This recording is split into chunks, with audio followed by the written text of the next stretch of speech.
Un jour, tout a basculé, et chacun de nous s'est vu attribuer des pouvoirs fixes, flamme, lumière sacrée, charme, et bien d'autres encore. Quant au héros, son pouvoir est unique, il peut copier et fusionner les capacités des autres. Imagine combiner la sympathie avec l'élément feu pour créer une marque redoutable, il peut contrôler des filles grâce à ce pouvoir. Et tout a commencé avec un jeu.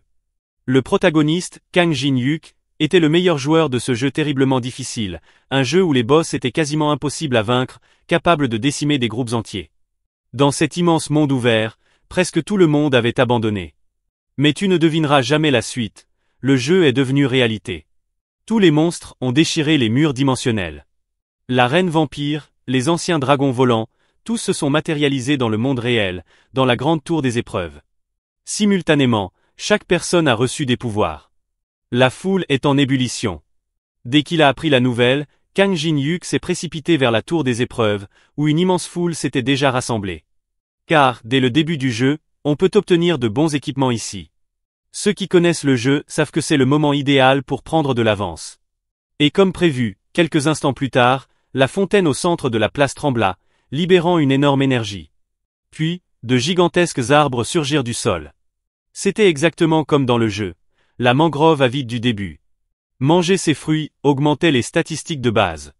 Mais il n'y en avait que 4, et tout le monde se regardait avec nervosité, jusqu'à ce que l'un d'eux fasse le premier geste.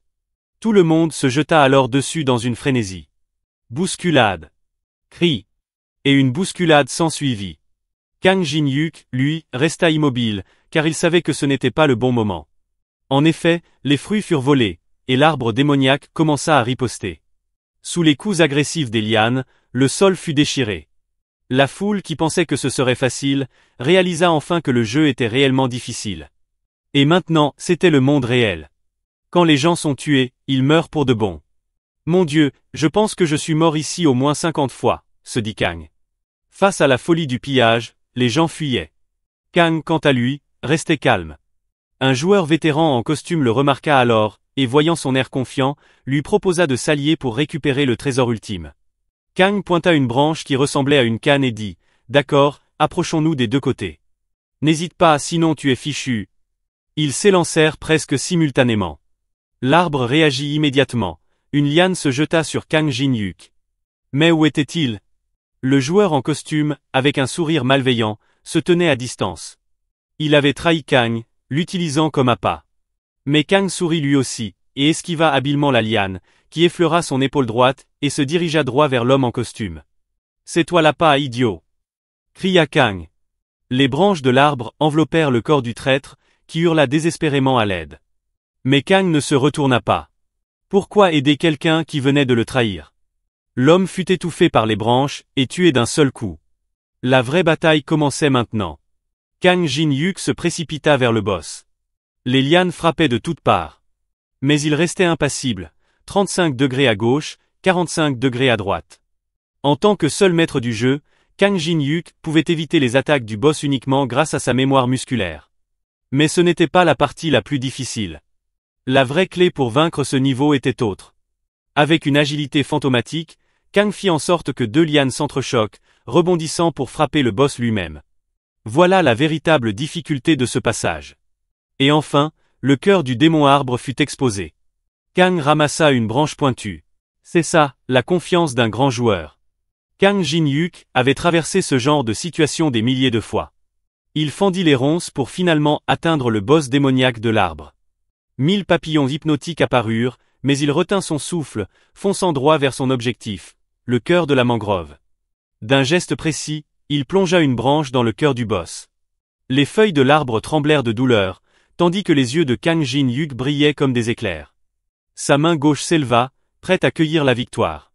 Tout autour, des gémissements résonnaient, et bientôt, les feuilles de la mangrove étaient entièrement flétries. Bip bip, alerte du système. Félicitations pour avoir vaincu la mangrove avide. Debout devant les arbres flétris, Kang Jin-hyuk ressentit une certaine émotion. C'était la première fois qu'il battait un boss dans le monde réel. Bip bip, nouvelle alerte du système. Tes exploits seront affichés toute la journée. Le joueur doit entrer son nom. Kang Jin-hyuk jeta un coup d'œil. Il préférait rester anonyme, se faire discret et prospérer dans l'ombre. Ainsi, le joueur inconnu fit son entrée sur la liste. Maintenant, fini les détails insignifiants. Il plongea la main dans le tronc de l'arbre. Comme prévu, il la trouva. Une perle turquoise brillait calmement dans sa main. C'était le cœur de la mangrove, l'orbe de l'arbre. Chaque fruit de mangrove augmente 3 attributs, mais une seule par personne. L'orbe, lui, est différent. Il permet de gagner 12 points. Dans ce monde, on reçoit 3 points d'attribut par niveau. Avaler cet orbe revient à grimper de 4 niveaux d'un coup. C'est l'objet le plus rentable en début de partie, même au-delà du 50e étage de la tour des épreuves. Rien ne vaut cet orbe. Un seul dosage et une vague de puissance pure traversa son corps. Kang Jin-hyuk, 27 ans, classe 1, avec une valeur d'attribut de 12. Il était sans doute maintenant le plus fort du premier niveau. À l'arrivée de l'Apocalypse, les antiquités retrouvent leur pouvoir magique et se transforment en reliques sacrées. La plus grande collection se trouve au musée. Kang Jin-hyuk savait déjà qu'un certain nombre de joueurs de haut niveau visaient cette perle, tous pour la même raison, la grande carte de l'Est, au musée. Elle indique les positions des équipements et des boss des 10 premiers étages de la tour. L'obtenir dès le début revient à activer un mode triche. Mais ce qu'ils ne savent pas, c'est que la relique la plus précieuse n'est pas cette carte. À peine entré au musée, Kang Jin-hyuk aperçut un corps calciné. C'était la guerre ici. Bagarre. Poussée. Il y avait une ruée folle, certaines reliques sacrées furent même détruites dans le chaos. Puis un cri retentit, arrêtez. Un homme musclé fit son apparition, exigeant que le trésor lui soit remis. Cette attitude provoqua bientôt la colère des autres. Face à la provocation, les poings volèrent. Et soudain, ses vêtements se déchirèrent, dévoilant des poings en acier. C'était un homme ayant éveillé une capacité naturelle. Tout le monde fut effrayé par sa force. « Oh là là, jeune homme! Je ne suis pas d'accord avec toi, » dit une petite voix derrière. Un vieil homme s'approchait doucement. L'homme de fer s'énerva, « Comment oses-tu, vieux fou ?» Mais le vieil homme soupira, « C'est jeune, si impulsif. » Sa main droite dessina un cercle dans les airs. Frouche. Une flamme jaillit, grandissant sous l'effet du vent. En quelques secondes, l'homme de fer était carbonisé. « Ah, les jeunes! Un jour vous apprendrez, murmura-t-il. Lentement, il s'éloigna. Derrière lui, une jeune fille en uniforme scolaire sortit une statue de son sac. Une onde sombre d'énergie jaillit de la statue, formant l'ombre terrifiante d'un chacal. C'était la relique sacrée du jugement d'Anubis. 2 mètres de haut, brandissant une lance, le chacal libérait tout le pouvoir des ténèbres. Mais le sourire de la jeune fille s'agrandit encore. « Donnez-moi tout. » Tous étaient impuissants face à ces puissants mutants. Bientôt, le musée fut vide. Mais alors qu'elle jubilait, un homme en hoodie neutre ignora ses avertissements et entra calmement dans la bataille. « Oh là là, quel bazar! Comment pouvez-vous traiter une œuvre d'art aussi précieuse ainsi ?» dit l'homme, qui n'était autre que Kang Jin-hyuk. Son attitude provoqua immédiatement la colère de tous.